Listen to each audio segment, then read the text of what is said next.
Well, here we are, number 5 in a series of 6 of the Ricky Gervais Show, with me, Ricky Gervais, Stephen Merchant... Hello there. ...and Karl Pilkington. All right.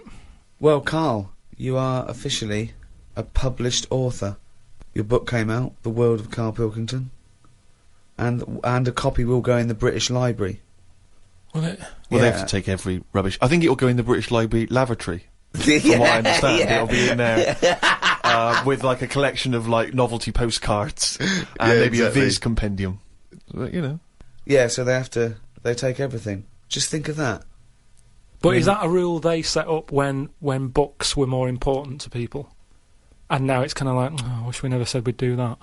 Well, they have to add 2 miles of shelves every year, apparently. That's what I mean. Now, surely, you know, they change a lot of other rules, don't they? They used to allow people having their head cut off. And now they've gone, we shouldn't do that anymore, so we'll sort that. Why don't they just say, only so many books a year, make it in there? Ones that are important to the future. But who knows what's important to the future? Well, you know, normally, when I say something that I think's a good point... but you're always wrong. No, but what I mean is when I say something that I think I have got a point there... Yeah, but you're always wrong. But why do they do this? Why do they think they've got to keep everything? Because we're living in a world now where everything is sort of binnable. And, you know, we use stuff for what it is. Well, I think you could say that. That's fine, that's fine. There was a sort of poetry to it, but I think he stumbled across that. I don't think it was intentional. Yeah, I mean, I still haven't got over last week him saying foodage. Do you know what I mean, though? That the world's changed, so why is that rule still hanging around when... Well, it's not a rule... I mean, it's not a rule that, you know, the country's going to, you know, live and die by. It's just that it is seen as a repository for knowledge, for information, and I don't believe any old Joe can wander in there and get one of these books. I think you have to either be a scholar... I think maybe it's open for a brief window for students, but, you know, you couldn't just wander in there and see your own book, Karl.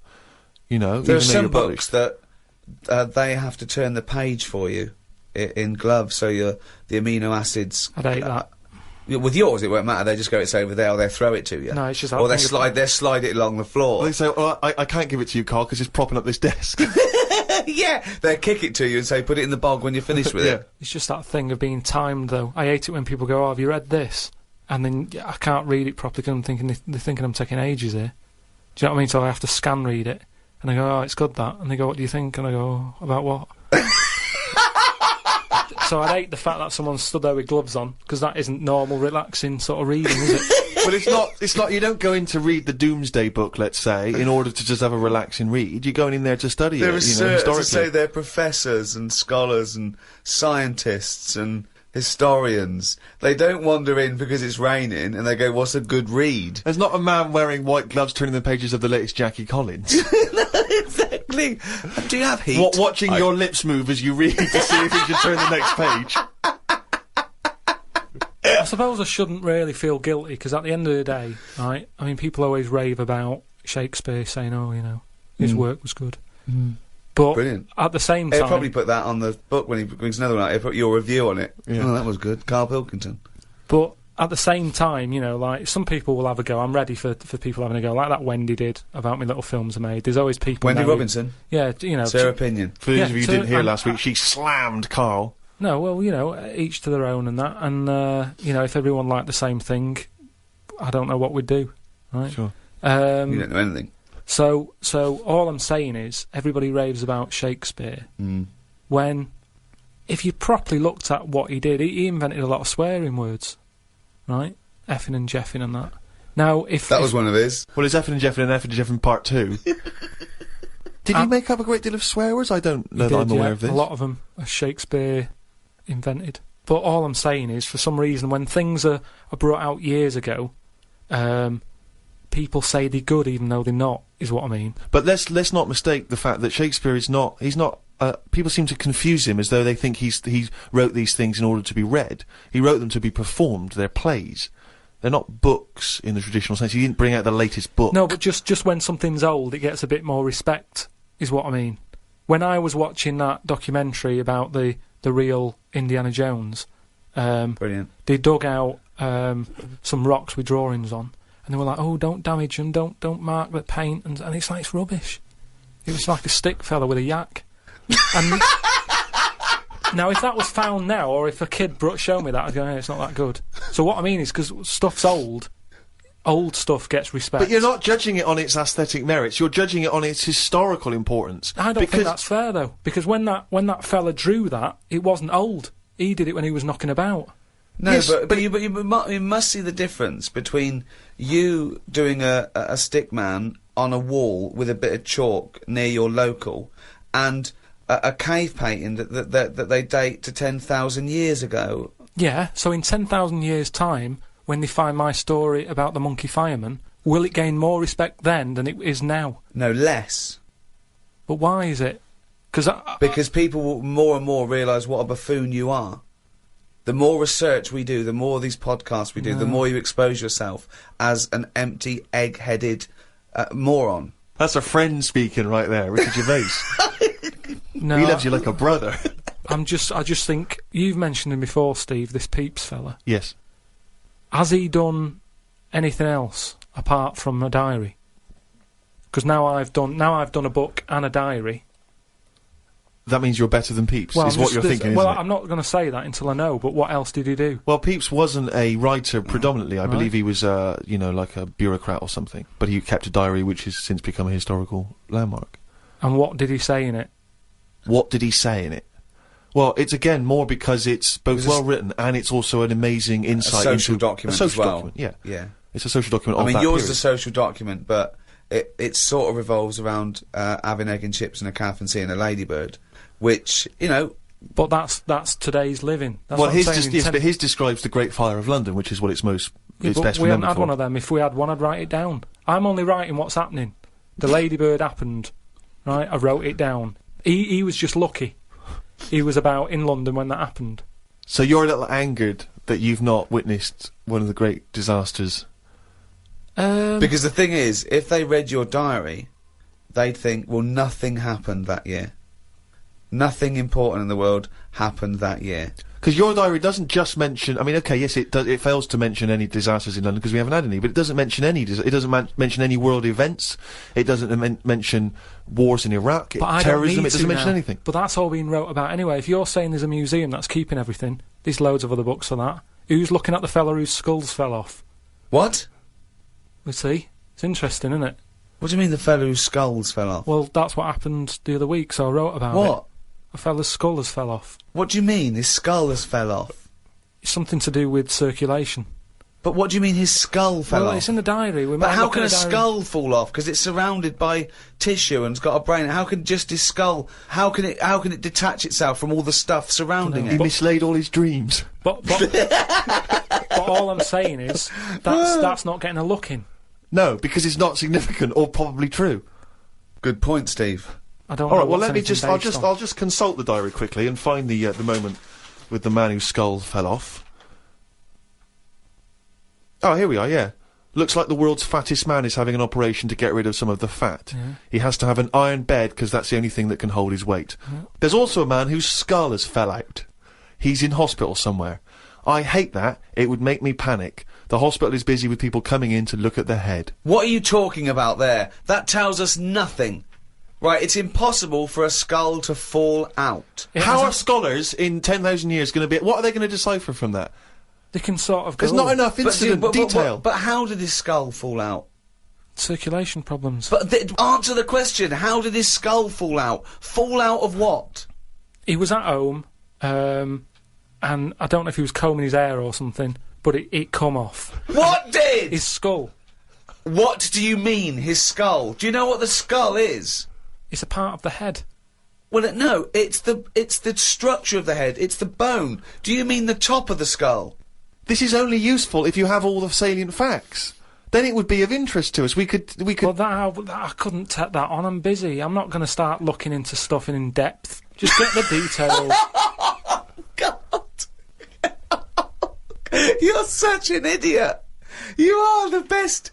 Oh, idiot in the world. Well, I don't want to be premature, but that entry is followed by, I injured my toe the other day by dropping the toaster. Instead of letting it hit the floor, I tried to catch it with my foot. I didn't think I'd done any harm, but my nail looks like it could fall off. I might show it to the doctor when I get me kidney stones out. We could easily get by without nails on the feet. They are more trouble than they're worth. You're so wrong.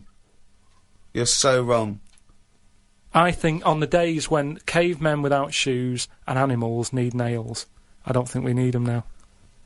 I honestly... Because you hear about ingrowing toenails, right? So that's a problem. You've got to cut them. Stuff gets under there and gets infected. Get rid of them, you won't have any of that. As long as you wear shoes. No, you'd have unprotected toes and fingers, wouldn't you? I didn't say on the fingers, just on the toes. So why do you need them on the fingers and not the toes? Because you use your hands to do stuff. I've said about toenail out, it'd be good to have it growing on the head. What? Just having like a sheet of it, just like a nail on the forehead.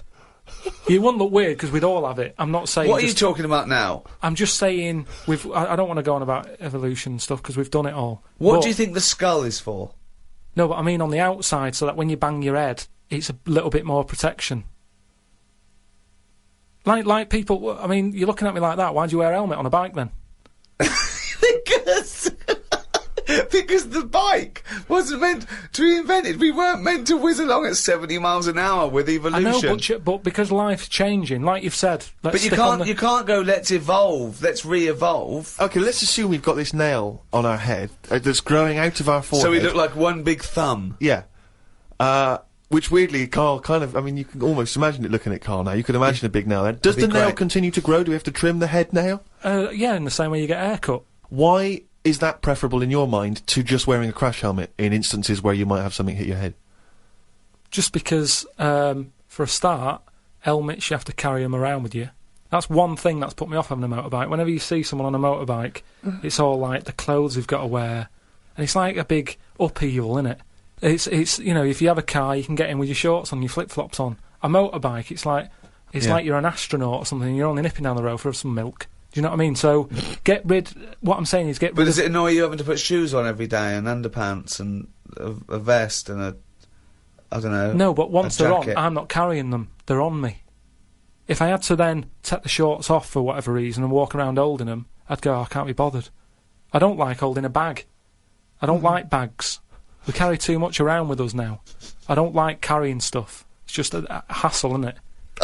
It's just endless things he doesn't want to do, doesn't like doing, isn't like carrying bags. Who the hell has a gripe about carrying bags? Why is that a concern? Because it's stuff that's on you. I love the way that he wouldn't mind having a nail growing out of his fucking head, but he doesn't want to carry a bag. What's good with it is, everybody's got one of these. But it's not going to happen, Karl. And the most important thing in your body, apart from the heart, is your brain. So protect that, not the toes. The toes we can get by without the toes. People. But your head's important, isn't it? There's a lot of stuff in your head. And I know all this just after seeing the BodyWorks thing. I went to see it's a show on where there's a load of, like, dead bodies and that. And you can see how much stuff's in the body. And there's loads of stuff. There's nothing in there that you don't need. It's all doing stuff. Everything in your body. We've been telling you that for years. But you reckon you don't need the toenails? Yeah, that's on the outside. I'm saying everything that's on the inside of your body, right? You don't need the appendix. No, but doesn't that depend on what lifestyle you have? Well, it's a hangover of when we probably ate a lot more cellulose, and it's... Yeah, well, they might come back. Things are always coming back, aren't they? So if people start eating them again... What about male nipples? Sort of looks alright though, doesn't it? Because the chest is quite plain, so with nothing on it, you'd go, oh, what's this? It just balances it out. I think it looks alright. I think it works. So leave it. But what were we talking about? But wouldn't you rather have maybe a little like a rib cage around the testicles? Because you get a whack in them and it... Oh. Yeah, that's pretty good. Not an invention, Karl. It's not an invention and we can't do it, but... But would you be able to sit down still? Because that's the good thing with them at the moment, is movement. So it sort of works. But don't they say, they said something about testicles at the BodyWorks thing. Well, they're on the outside. Put yours away, Karl. You're not one of the exhibits. They're on the outside because they have to be a few degrees below body temperature for the, I think, the Sertoli cells to so work. That's an odd design. That they had to go there, because it's a bit of an odd place to have them. Where would you suggest? Dangling from the throat? Sort of. I want to redesign you, right? You can possibly do this now. This is something you can actually do, probably. You could probably have your testicles anywhere. So where would you want them? You've got a giant forehead nail. Yeah. You could have that. It probably wouldn't grow, but we could certainly have that. I just mean, like, because if all it's about is temperature, you don't want to get them too hot. Yeah. Well, they're getting hot down there because you're wearing pants and what have you. So have them nearer to the outside of the body. Well, they are near the outside of the body. No, but we wear pants over them. So you wear pants over them because they're testicles, and polite society suggests that you don't show your testicles. Yeah, well, that's the odd thing, isn't it? That's what's happened somehow. That we've said testicles shouldn't be seen. Well, then just put a hole in your trousers. If it's only about, keeping them cool, and because they're too hot, why don't you just hang them out your shorts? Because there's too many sort of seats that are shared these days, isn't there? But what I'm saying is... Well, what are you saying? Where would you put them? Somewhere like, sort of under the ears. So it sort of just looks like lobes. So you would redesign your body to have a pair of testicles hanging from your ears. And when people are sometimes talking, they do sort of mess with their ears, and they're always saying check for lumps. More handy. Does the penis remain where it is at the moment? Leave that where it is. Yeah. Well, I don't know about you, Rick, but I would love to see, perhaps on the web, it's very easy to put stuff on web pages now, some kind of illustration, could be computer generated, could be drawn by hand, of the new model Karl. Bear in mind, people, that he's got some testicles underneath his ears. And a big thumbnail on his forehead. Big thumbnail on his forehead. Talking to Karl, I want to see Karl's head everywhere. It's the roundness that I like, okay? So, do a viral campaign. Anyone out there with a picture of Karl, just get it everywhere. Because I want, eventually, everyone to, as they walk past him in the street, to shout, "You shaved monkey," or "Look at that bald head," or "Look at fucking coconut face coming this way. You got a head like a fucking orange."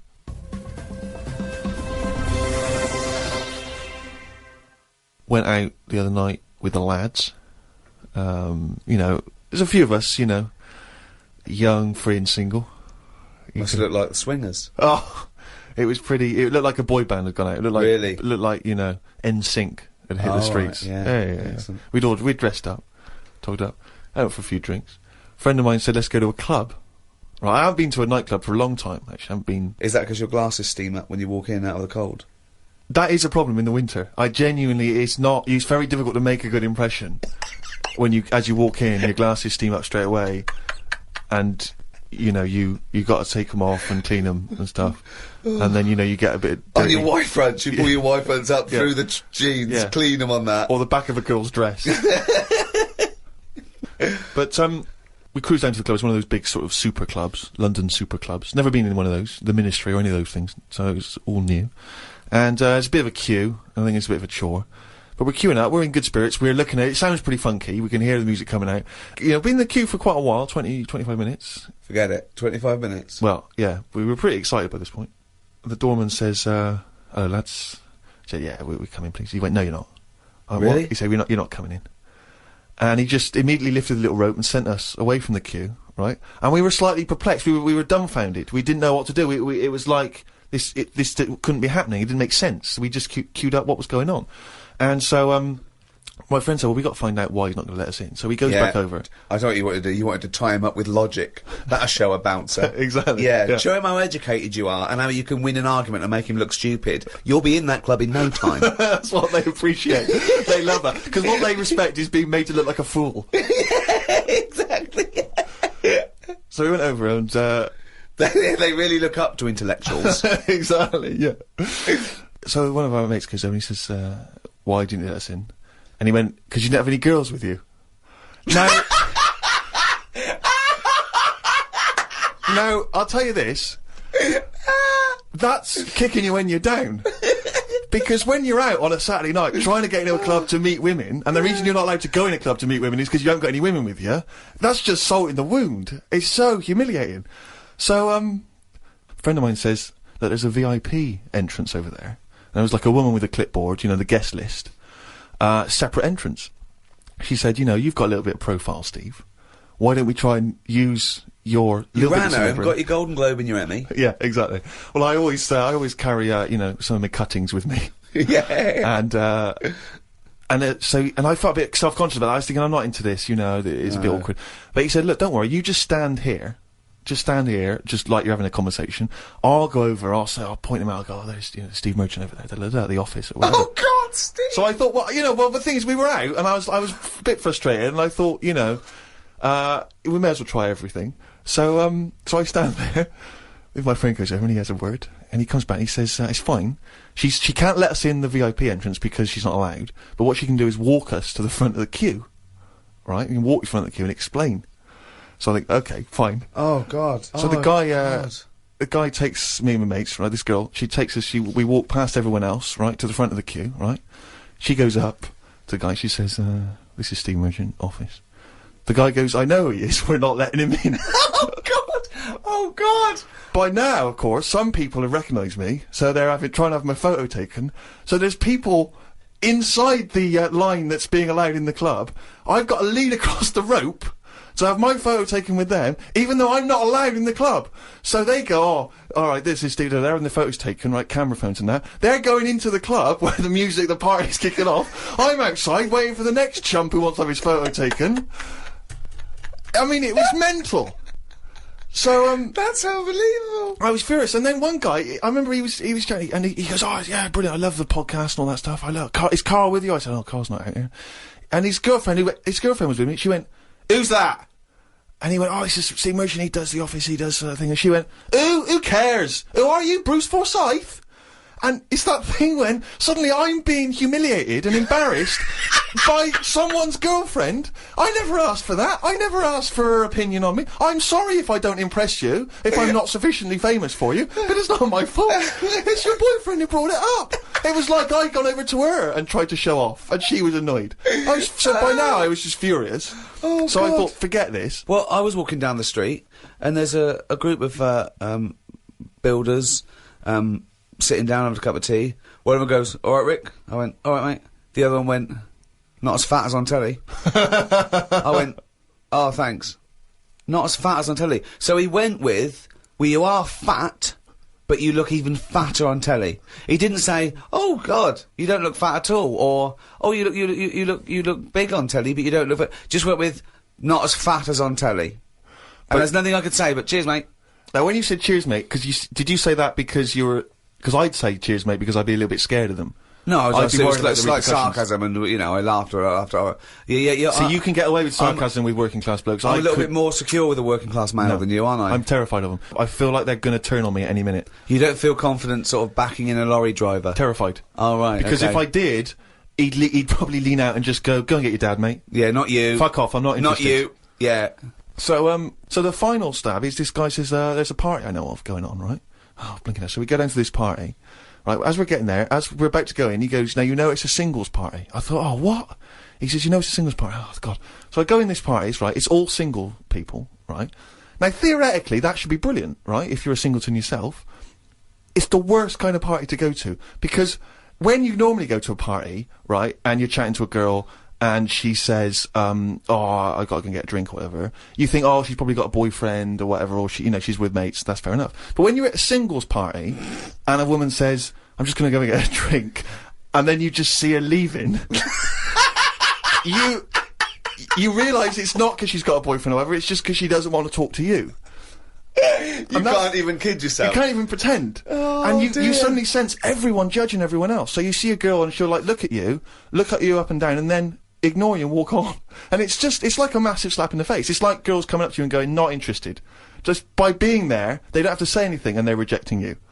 And so, so we're anyway, one of my friends has been reading this book, The Game, right, by this guy called Neil Strauss, which is sweeping a certain part of the population because it is one of those books written on how to meet women and seduce women, right? And there's this guy called Neil Strauss who infiltrated a sort of secret organisation in America of blokes who've got all these various seducing techniques, right? And one of the techniques which we've been discussing is something called negging, where if you see a very attractive woman, the theory is that she's getting asked out all the time by blokes, right? They're always coming up and saying, oh, you're really beautiful, can I buy you a drink? And that what you have to do to set yourself away from the pack is to sort of not be so obviously complimentary. So you come up and you almost sort of pay her a backhanded compliment, or you almost neg, as they say something slightly negative. So what you might say is you might go up to her and say, oh, I like your shoes. I've seen another girl wearing them in the club, right? And the theory is that she's sort of, she's a bit taken aback, she's a bit sort of thrown off, and then, of course, you start complimenting her, and you start building her back up again. It's very elaborate mind games. I'm not saying it's a good idea, but we've been talking about the neg, and I was chatting to a girl, and I was a little bit drunk, and I wasn't thinking it through, and I thought about the neg because it wasn't going very well, but I don't think you should say to a girl, I think your ears are a bit too big for your head. Because, you know what I mean? It's like you can't come back from that. And there's nowhere else to go, because that really is just an insult.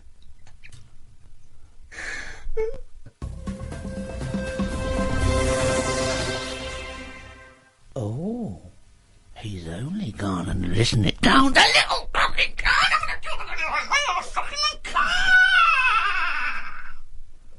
That jingle, of course, signifying yet another reading from Karl Pilkington's diary.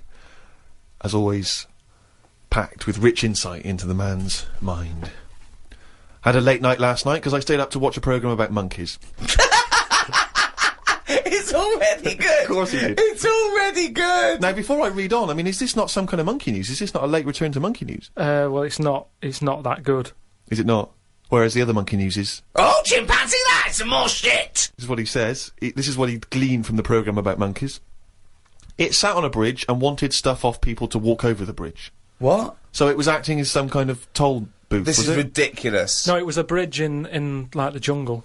Oh, shut the fuck up! And it's a monkey that sat on a bridge, and a lot of tourists go through the area. No, it's a monkey to look at them. who realised that if he sits there, he'll get stuff because it looked like it's a cute little chimp begging. No, but every time. Yeah, because you give a monkey, I'm as bad as him now. If you give a chimpanzee a banana, and he starts realising that humans have things to give. Yeah, but it's all Squirrels sorts of learn stuff. that. But you don't go, you wouldn't say, went to the park, the squirrel's waiting at the gate. You have to give them a toll to go in. They're only going to give them nuts. They come up to you every time.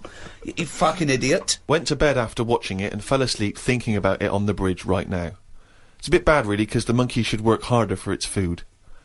It made me remember the slug I saw yesterday that was eating bird poo. Nobody would ever help a slug with food like they do with ducks and monkeys. A slug's life is pretty bad. The only time they come out of their den is when it's raining. Den.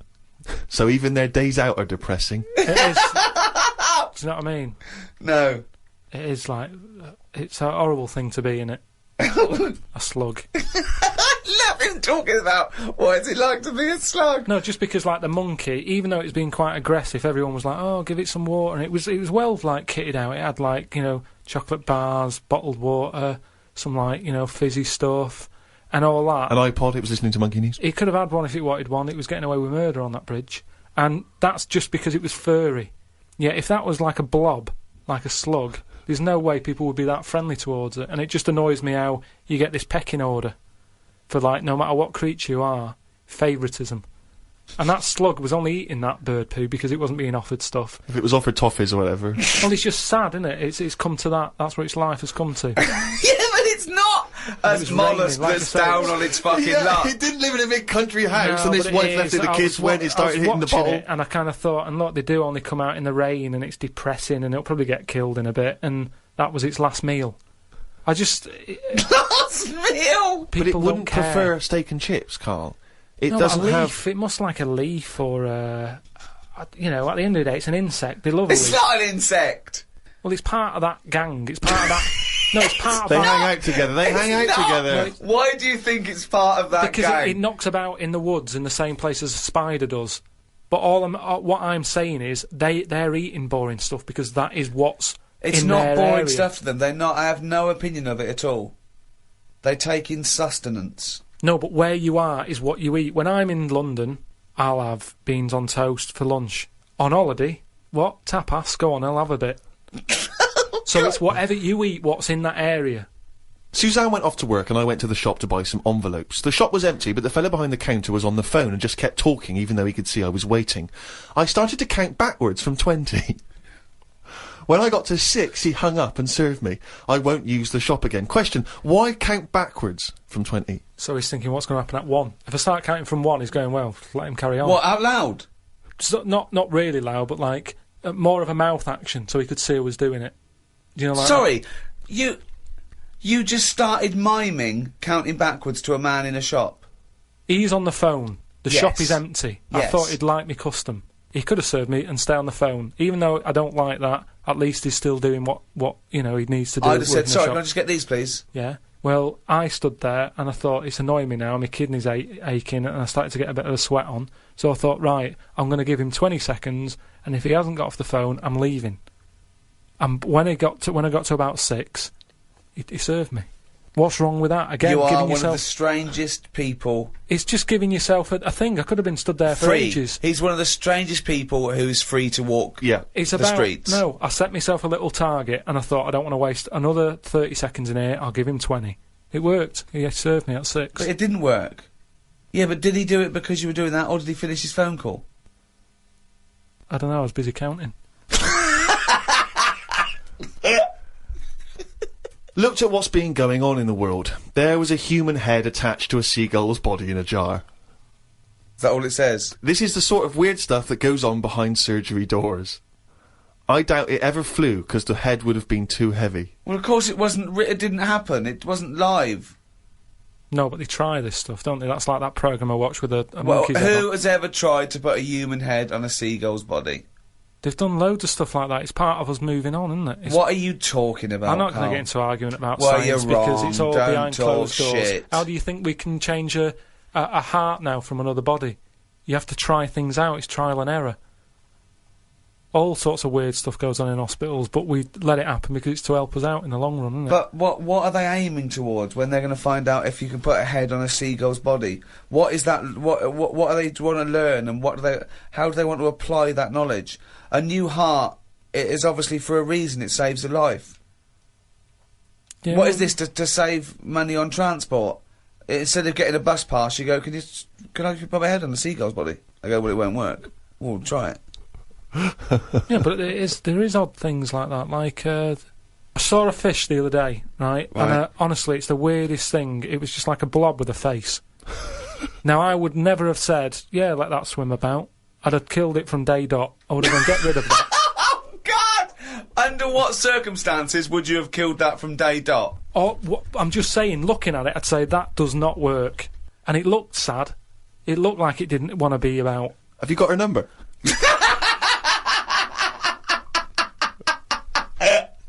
Oh, God! Oh, God!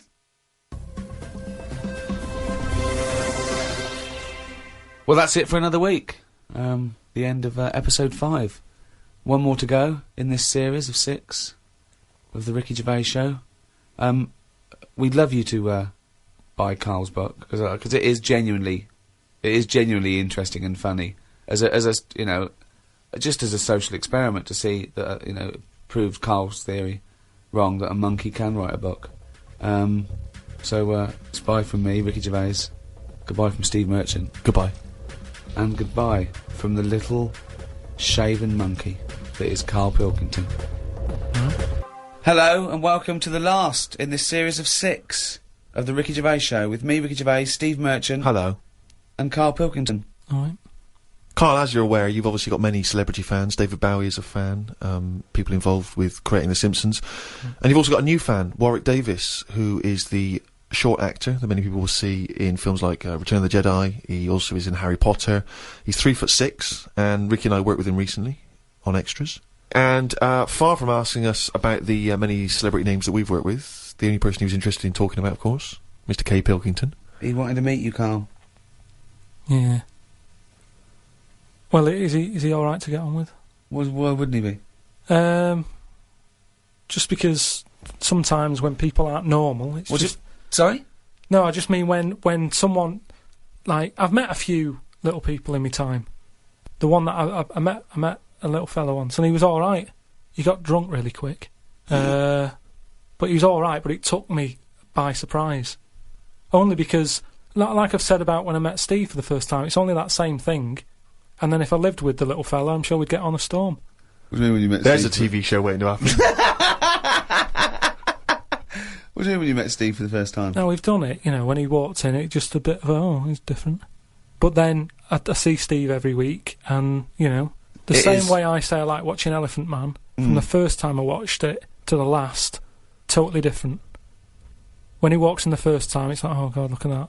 It's a mess, isn't it? When I watch it again, it's kind of like, oh, here he is, here's John. So it doesn't. Things wear off. That's like the world, isn't it? Things don't amaze you as much as you see things and you use things often. And it's the same with the little fella you're talking about. First time I see him, I'd be a little bit like, oh, what do you say? You know, what shouldn't I say? Whereas once you get to know him, I'm sure it'd be a lovely little fella. I don't know where to start, Steve. Well, Warwick, I think, suspected as much. He's offered you an interesting fact, actually. You're wearing headphones now. Apparently you wear those headphones for just 1 hour, and it will multiply the amount of bacteria in your ear by over 700 times. But why is he worrying about that? I mean... Well, he's not worrying about it. He thinks it's of interest to you because you're wearing headphones. It's part of your profession. You wear headphones, yeah. But Warwick asks, really, what are your thoughts on short people, particularly in entertainment? Because, of course, they've, throughout the ages, made an appearance, particularly in fiction. Tom Thumb, of course. The Oompa Loompas. What do I think of them? He's just wondering, I suppose, what your take is. They're alright. I mean, when I was on jury duty, when you go in the morning, you have to go into a big sort of waiting room, and every day I'd sort of see one pop in, and he'd be sort of struggling getting on the chair, and it was kind of something to watch. It was different. That's what's good with things in life. If you look at stuff and you go, oh, look at that, and seeing him struggle on the chair, he was happy. He wasn't struggling in a way that he felt uncomfortable. He'd obviously climbed a lot of chairs in his time, and this was just another one. And watching him, it just makes you think. You go, I should appreciate that I don't have that problem every time I have to sit down and what have you. But I don't think it's that bad. If I had to pick being really tall or really small, I'd go for the really small one because, the world's a more interesting place for him, isn't it? Everything's bigger. Do you know what I mean? We go to New York and go, wow, look at this. And they go and they go, oh dear. Do you know what I mean? Everything's a lot bigger. Everything's more amazing. Food portions. Everything's a bonus. So out of the two, I'd be small, and maybe that's what I'd chat to Warwick about for a bit, just to get to know him. Brilliant. It's a shame in a way that he's not been able to pop in. I'd like to hear that conversation. But I've got, speaking of like weird stuff and that, I've got a new... Well, we weren't, but go on. No, I've got a new book. Do you know I had that Freaks book? Top 50 Freaks. Got a new one sent to me. Really? Yeah. And do you know, like, everything normally has a name. So, like, if it's the two-headed fella, they're all nicknames like that, aren't they? They've got two nicknames, I imagine. But this new book I've got, right, on the cover of this one, it's got, like, a woman with 3 breasts, right? And she's called the three-breasted woman, as you'd expect. And there's what else was in there? There's a fella, the one face. Why is she posing nude though? That's what I want to know. Showing off.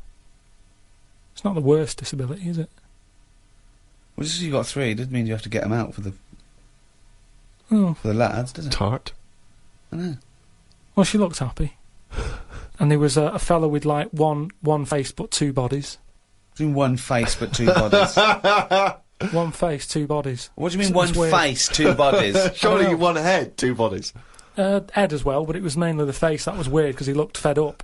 What are you talking about? How What can are you have talking a face about? without a head? How can you have? What do you mean? How did it join to the neck? No, it did have a head, but the fact is, it was weird that it had one face to me. What do you mean? Well, if you've got one it had- head, you'd have one face. Yeah, I know, but it was the fact that he had one face and 2 bodies that I didn't think. But one why do head- you keep saying one face and 2 bodies as Why opposed not to one one head? head and 2 bodies? We're all the man with one face. Yeah, but now I've got one body. Yeah, well, surely he's the man with 2 bodies then. Again, the description. Roll up, see the man with one face. Yeah, I know, yeah. He's just got, like, a face and then one neck, and it splits off into two bodies. It's really weird. Honestly, it's weird. It was ages ago. Well, no. No, it doesn't happen. So it's full of stuff like that, right? And what I'm saying is, that fella, you know, the one-faced man, the three-breasted woman... He wouldn't be known as the one-faced man, is what I'm saying. Well, that isn't the peculiar thing about him. No, well, they all had names like that. Right. But there was one thing in it that didn't even have a nickname. It was so weird. What do you mean? It just said unidentified. What does it look like? Sort of testicles for eyes. That's. It just reminded me when you What talk do you about mean strange. testicles for eyes? And what is it? Did he have a normal body? I didn't even look at that. Oh, So that's what I'm saying, though. You're attracted to the oddness of the thing, and that's what I was saying about Warren when he walks in. Warwick. You know, it'll be odd for a minute, and then I'm sure For him it will be. Yeah. He'll get used to you. You know, I mean, like I've said, I'm surprised that things like that don't happen more, because especially after being in hospital and seeing how the body works and that. You have no idea how the body works. No, honestly, I've got me right. head round You it a have bit. no idea. You've learnt nothing. I've got me. You've learnt nothing since the age of 7. I've got my head round it a bit more, and the way that there's loads of people in the world, and yet you don't see people with like dangly eyes more often. It amazes me. I love the fact that he's amazed by not seeing freaks. Yeah. It's incredible. He's walking down the street going, oh, everyone's got one head. That's weird. Suzanne, see any dangly eyes today? No, me neither. It's weird, isn't it? What's going on in the world? Warwick's not been the only correspondent. We've had a number of people. Remember years ago we used to encourage people to send in questions, and those questions have been drifting in ever since, really. Just things that people want to throw at you, see how your mind works, Karl. Do you mind answering a few? I suppose you might loosely term these philosophical questions, or at least questions that might help you think, ponder on some of the bigger ideas. This is your forte, Karl. Philosophy, isn't it? Yeah. Question 1. Karl, are all men born equal? Well, we've talked about Warren. Warwick? Say if, like, the pillow man, right, the fellow with no arms and legs, if everyone was like that, he wouldn't be... that wouldn't be a disability. He'd be equal to everyone else, wouldn't he? When someone fights for equality, it doesn't mean they want to be treated literally the same. For example, it's usually about a prejudice, isn't it? Or a lack of opportunity. Yeah. If you were... just to think of equal opportunities in terms of a job. Yeah. If you needed someone for a lookout on a lighthouse, and a blind person went along, they couldn't do the job.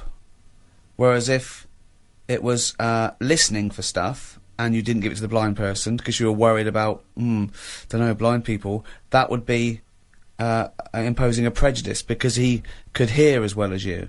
So if he was the best for that job, he should get it, despite his other disability.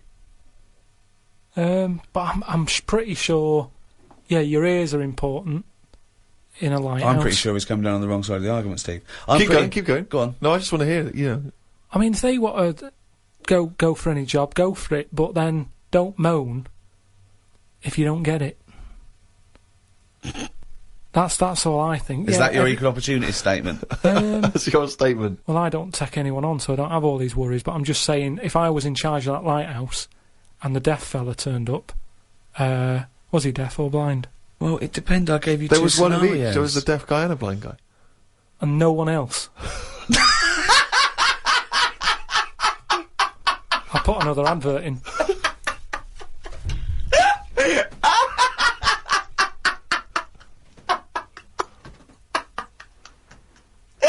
Okay, well, we've got another question here, which I suppose in some respects is along the same lines. Do you believe in the notion that history is written by the victors, and consequently... Well, don't tell him what the upshot No, of I that was is. just saying, consequently, what does that mean? Yeah, sorry. And consequently, what does that mean for history, as we understand it? Just that stuff's written by the people who won it, type thing. Won what? Won whatever they did. But what yeah. Well, if it's a war, the ones who Well, won it wrote it. But Yeah. of course you're going to do that. That's what you do, isn't it? You shout about it if you win something. If you lose, you go, "Oh, don't talk about that. It's depressing." No, doesn't mean that at all. Because they're not around. Well, it means very often if someone has conquered a nation or set up a dominance somewhere, that they keep an eye on what goes out, what's propaganda or whatever, or what's taught in schools, But it's even more significant than that, because it comes down to the very, very minute pieces of information that we see in every walk of life. Prior to black people having their freedom when they were slaves, history, or the history of black people, was not being written by black people. Therefore, it was always seen through white eyes, which often explained, justified, or excused, or dismissed, or didn't even mention many of the abhorrent things that happened. So it's hugely significant. I suppose you can bring out 2 books. There's loads of books, isn't there? I brought one out.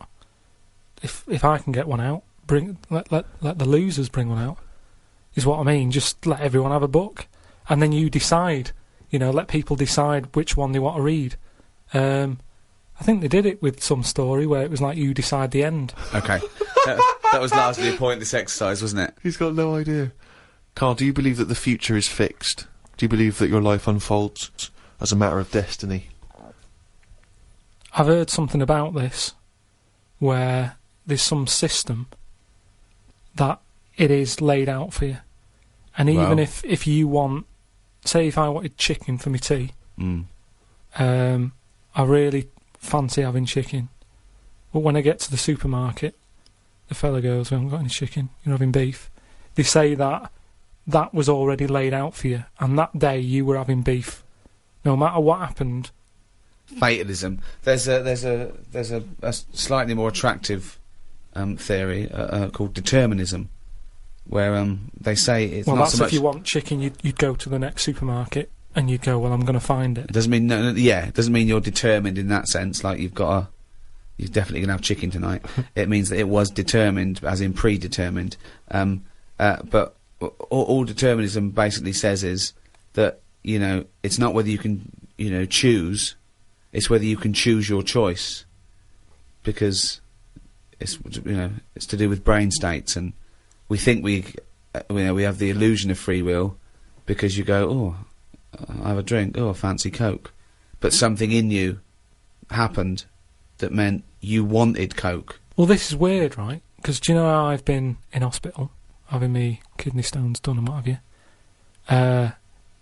Well, as they do in hospitals. And this is why I don't like going in them. Did I just try and explain determinism to Karl Pilkington? Yeah, What the fuck am I stop thinking? you, but I mean, what am I thinking? it just made you look more of an idiot than I him. know exactly. Yeah, I feel stupid. Yeah. But I'm in hospital, right? And like I've said to you, the annoying thing is when you're in hospital, they didn't just have a play about with the kidney.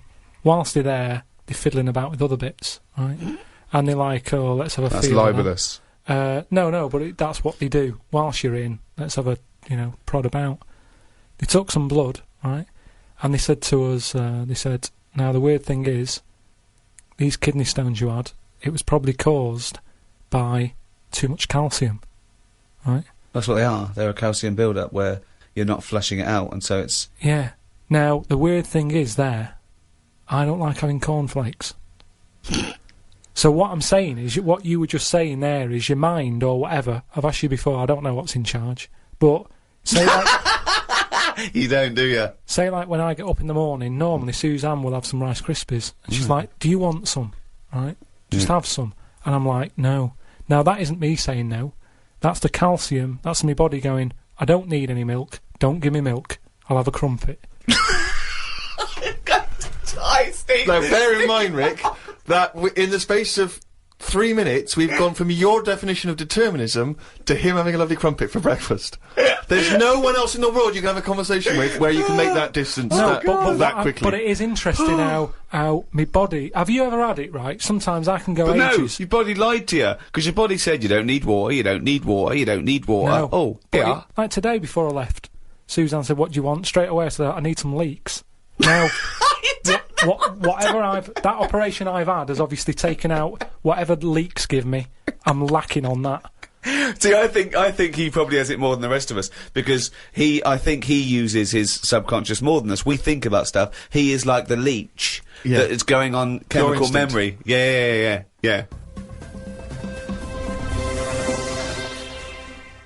Oh, he's only gonna rain it down. That jingle there signifying, of course, once again, another reading from the Diary of Karl Pilkington. Now, of course, for those of you who have not been keeping abreast of Karl's medical complaints, just bring us up to speed, Karl. You had to go into hospital this week, because previously you'd had... I've been in and out, honestly. I've been in and out of that hospital, just with kidney problems, really painful and what have you. And, he had kidney stones, alright? No, but seriously. Monday. I had a bit of a lie-in today, because I have to get up early for my operation tomorrow. Not only have I got to have tubes shoved up my knob, but I also have to get up at 5:50. Suzanne said I could have what I want for my last dinner. It's not your last dinner, you're going for an operation. Yeah, but you can't take things for granted these days. Oh, I had shepherd's pie and peas. Suzanne made it from scratch. As nice as it was annoying. Because making stuff from scratch means loads of pots, and it's my job to do the washing up. So much as the food was nice, there was loads of pans and that. People who get their last dinner on death row don't have to wash up. Got up at 5:55. You were supposed to be getting up at 5:50 on the other page. You were 5 minutes late getting up. He's often late. Often late. No, just because I needed to have water. Before 6 o'clock, they said, don't have anything after 6. We'll get up at 5:50 then, like you were planning to. Don't You're having 5 minutes sleeping. Doesn't take 10 minutes to have water, though, does it? Well, why did you say 5:50 in the first time? Because then it tricks me head, doesn't it? Going, oh, I had an extra 5 minutes. Tricks me head. Because then it tricks me head. It... Got to the hospital and had to wait in the waiting room. There was another 9 people in there waiting to be sorted. I got called in. They sat me on a bed and took all my details down. 5 minutes later, I'd been knocked out. I got woke up when they were ripping a pipe out of my throat. I felt more rough this time. The doctor came to see me and said he couldn't find a stone, so I must have passed it. I said, are you sure? He said, yeah, we filled your kidney with water and expanded it, and there was no hiding place. I sat in the recovery room for an hour while they found me a bed. One of the fellows who was sat in the room with me this morning got wheeled in. They couldn't wake him up. All the nurses were laughing because he didn't want to wake up. I bet they were laughing at me when I was in the theatre. Someone told me they totally strip you when they're operating. I would have looked like the alien on the Boswell incident. Boswell! Boswell! It's quite a nice analogy if it weren't for the fact that you said Boswell. It's the Roswell incident. Didn't sleep much through the night because there was a 60-year-old fella shouting at the nurse about his pillows. I don't think I slept through a full hour with one thing or another going on. My bed was next to the toilet, so I kept hearing the flush. How do they sleep in hospitals, though?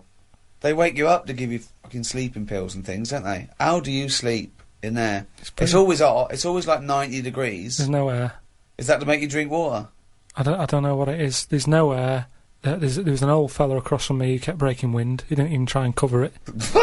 He was just of that age where he didn't care. Just like, that's what I do. I'm in the hospital, leave me alone. What do you mean? Just, I don't know what was wrong with him.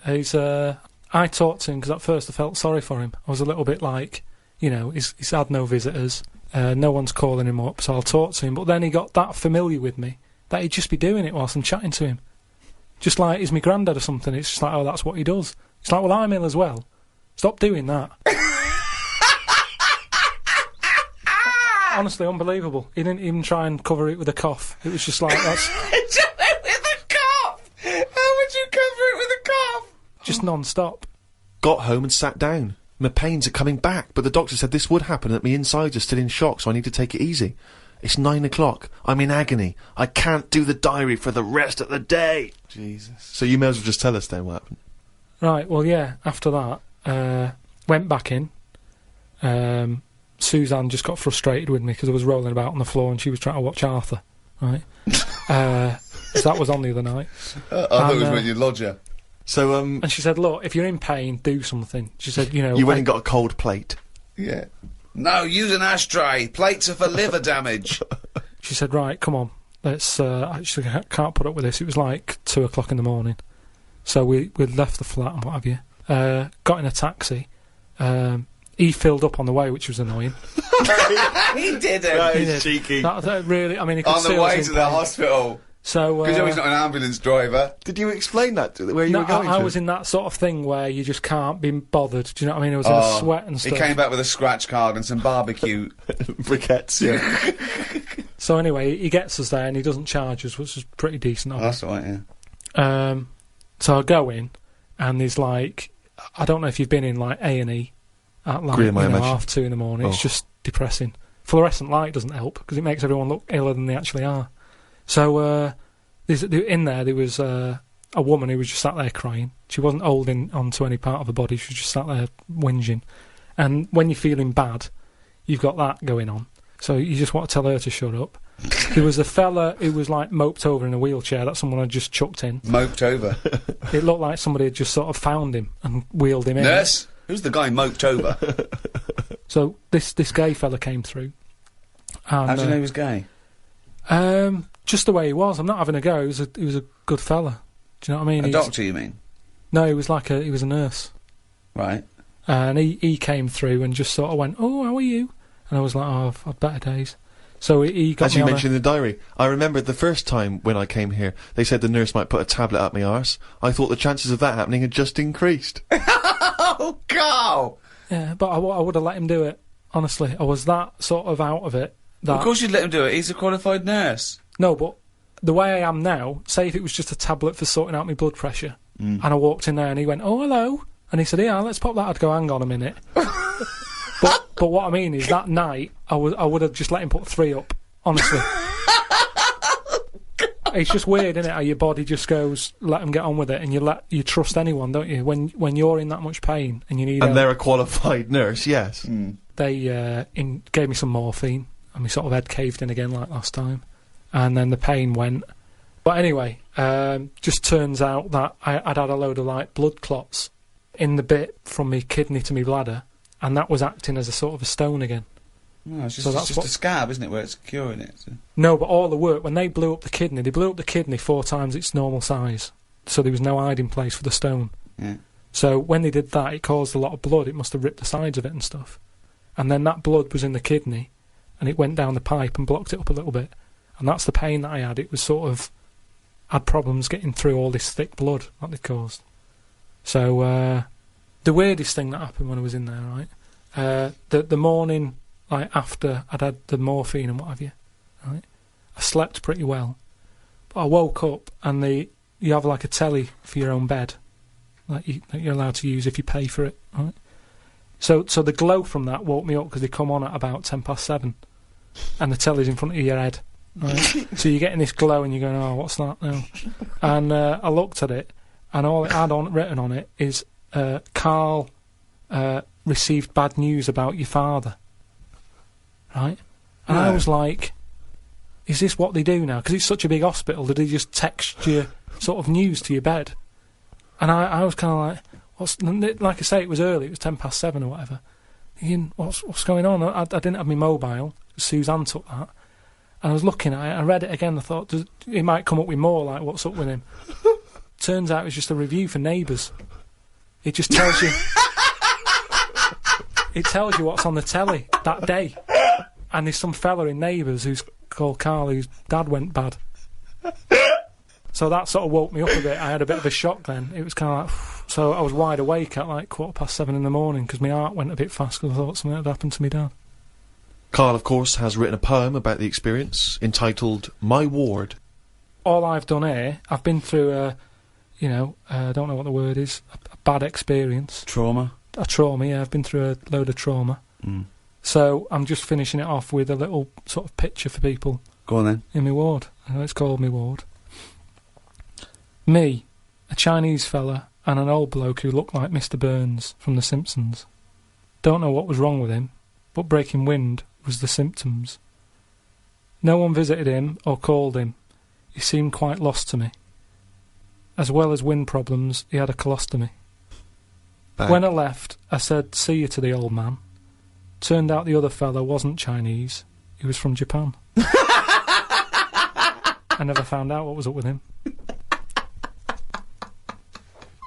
You've got a little picture there, haven't you, of me sat in my ward. I'm sat there with that fella who I didn't talk to, the old fella who had wind problems. And that's what a poem is, isn't it? But the detail about you thought he was Chinese and he turned out to be Japanese, how is that evocative? That's just a piece of misinformation. It's just I like it. I imagine a lot of people making I that like same it, because mistake. you know why? It's like, he even makes digressions within his poem. Yeah. Do you know what I mean? It's like, he could have gone back and erased that, but he didn't. He left that digression in, and I think that's great. It's very honest. Yeah. So, you know, you've done quite a few bits there from the diary, right? The other week you were saying a diary to sort of be famous and what have you, it's got to have a big event in it. That's a big event in my life, right? Mm. Peeps did a diary that had big events in it. You said about the fire on Pudding Lane. I've had a kidney stone here. You write about puddings you've had. So, is that as big as... Is that a proper diary thing? It's a proper diary anyway. I think, personally, the 5 or 6 pages you've written about your ill health are genuinely interesting, and I'm sure, in years to come, it will be an interesting evocation of the NHS at this modern age, and how it is, what it's like to be in hospital. What other diaries are out there? Well, a lot of them are fictional, of course, Bridget Jones and the like. There are lots of memoirs, but to I publish a don't whole know diary, why. I mean, you can Well, get... the two most famous diaries, I'd have thought, was Pepys and Anne Frank. But Yeah. Kenneth Williams' diaries were published after his death. Many celebrity diaries have been published. Alec Guinness, people like that. And is that just their last year, or did they do it when they were doing a lot? Because if they're old and sort of not working well, a diary isn't that good. Well, often the moments, you know, prior to their passing are some of the most interesting. You see their final thoughts and final days. Yeah, but are they just... You say different things when you're ill. When I was on that table about to go under and you're thinking this might be it, different thoughts on the world. Do you know what I mean? Different priorities. What's the most profound thing that you thought that, you know, it was because of your illness? Just as I went under, the last thing I said to this woman was, "Oh, you look different with that on." And Oh, you look different with a hat on. yeah, it was the woman who gave me the injection, and she'd been round to the bed beforehand, sort of saying, "Right, you're allergic to this. Can you eat strawberries?" And I was a bit like, "Why are you asking me that?" And she went, "Well, no, a lot of people are allergic to strawberries." And I was saying, "But is there any trace of strawberries in the stuff?" And she's like, "No, it's just that a lot of people are." And I said, "Well, no, I eat them." And then she's like, "What about fish?" And I said, "I like some, but I haven't had them all." And and then she turned to Suzanne at that point and said, "What, do you know of anything you can't eat?" She sort of said, like turning to the mother. Yeah. When the child can't answer. but she was this woman, and she didn't have a hat on or anything. And then when I went down there, I didn't realise it was the same woman until I was lying there and she started to inject me. And I just said, "Oh, you look different with that on." And then I went out, and when I woke up, the woman sort of came round and just sort of said, "Oh, it's weird that was the last thing, like you said." And that made me think that could have been my last, you know, like fight 'em on the beaches or whatever. That could have been my little thing. You look different with a hat on. Karl Pilkington. Oh, God. In its own way, it's quite wise. People do look different with hats on. I think his last words would be something like, "Can this kill you?" Yeah. Suzanne, can you drink bleach?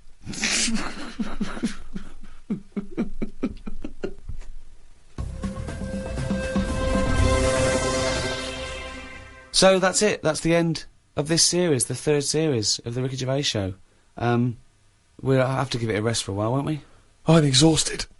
Thank you, everyone who bought the series. All 24 episodes we've ever done are available on iTunes. So, yeah, if you haven't heard them, maybe we should do a free one now and again over the coming years. Should we retire from podcasting and audiobooks? We've made our point, haven't we? I think we've made the point, yeah. I mean, you'd always leave them wanting more. And let's be honest, we passed that long ago. So, we may as well stop now, as good a time as any. So let's never say never, but for quite a while, it's goodbye from me, Ricky Gervais, Steve Merchant, Goodbye. and Karl Pilkington. All right.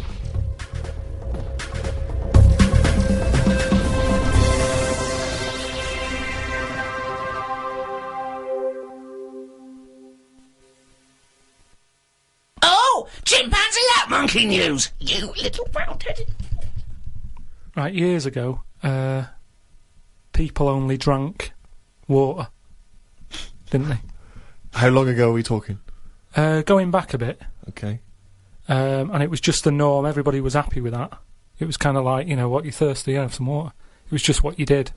And it was more of... Well, no, not only water. No, it was. It was kind of like... Well, they drank milk at birth, didn't they? Yeah, as a baby. Mm. But then you don't have that when you're older. What I mean is more now, as we've discussed, is more of everything. So I thought there was fruit juices in... Yeah, but what... stuff. I mean, when people were thirsty, it was like, well, have water. They didn't go, oh, what do you want? Do you want this? Do you want that? I'm just saying they had it for a purpose as opposed to something for the taste buds. Right? Yeah. So anyway, so this town, right? It was in the middle of nowhere somewhere. Mm. It's the detail that makes the story, isn't it? The pinpoint accuracy of so it was a while ago, and it was in a town somewhere. Brilliant. In the middle of nowhere. And what used to happen is barrels used to appear, right? These sort of do you know, like how they have wooden barrels that beer and that comes in? Right. One of those used to just be in this village, and everyone who lived there was used to this sort of drink that used to crop up, right? Well, because they were used to it, they didn't question it. It was kind of like, yeah, it's what happens if you live here. Sorry, so I don't understand. So what's in the barrel? It's a barrel in the town square. Well, it's this drink. Right? And so it's not water. It's not water. It's a mysterious other drink. Well, I'll tell you now. It's like a fruit drink. Okay. And back then, I mean, I speak to my mum, and she didn't have a banana till she met me dad, and they were made up of fruit. Sorry, is that some euphemism? I don't know what that means. No, but what I mean is he came a calling with a banana, with a bunch of bananas instead of some flowers. No, but what I'm saying is, it was like a fruit drink, and for years and years, people didn't drink fruit. It was an eating thing. Do you know what I mean? It was an eating thing. It was an eaten. Yeah, what, it was. You're thirsty, have some water. What, you're hungry? Have a banana, have an orange. Sure, but the idea of combining the two, crazy. They never used them in that way. So anyway. So a mysterious fruit-based drink is turning up mysteriously in this town for years. No one questions it. No one thinks. They just think it's in that area. I'm sure, like in Here the come the little man. No, but in the same way that in Scotland they'll have fried Mars bars and that. Yeah. They don't bat an eyelid at that. Yet when we go there, well, no, they didn't appear mysteriously. Did they didn't just appear one day. I assume they go to the newsagents, then take it home and pop it in some batter. But what I'm saying is they don't think anything's odd about that. But as time goes on, people have started travelling more, haven't they? Ooh. And you have visitors sort of came in to the town, and they were saying, "Oh, I'm a bit thirsty. Have you got any water?" And they were like, "I don't have water. Have some of that in that barrel." And they were like, "What's that?" And they go, "Oh, it's a drink." So they had it, and it was really, like, refreshing. They were like, what is this? And they said, don't really know, it just crops up. Of course they did. No. It's what it's what you get if you live here. It's part of living here. Right. So they were like, brilliant, do you sell this? And no, don't just sell it, we don't even know where it comes from, just have some whilst you're here. We don't even know where it comes from. No. So the thing is, this helped the town out. That's before the monkey appears, this shit. Yeah. So all these people are enjoying the drink. Word gets out. And it went on for a couple of years, but they say it travels fast, doesn't it? If it's good news, it travels. If it's good news or bad news, it travels fast. Yeah. So news travels fast. Yeah, just news. Yeah, news just does.